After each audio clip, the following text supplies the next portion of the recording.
কোনটায় কিছু করতে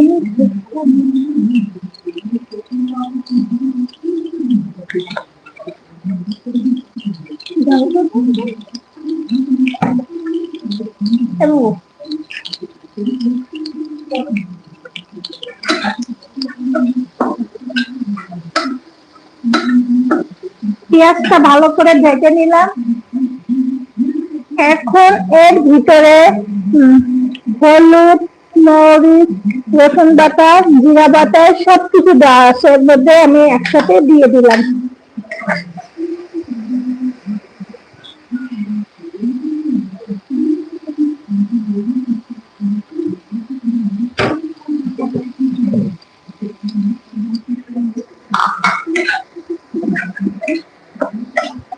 সব ধরনের মশলা এর সাথে হালকা একটু গরম মশলা দিয়েছি, যেহেতু পাঙ্গাস মাছ তাহলে একটু গরম মশলা দেওয়া লাগে, নাহলে পাঙ্গাস মাছের যে ফ্লেভারটা আছে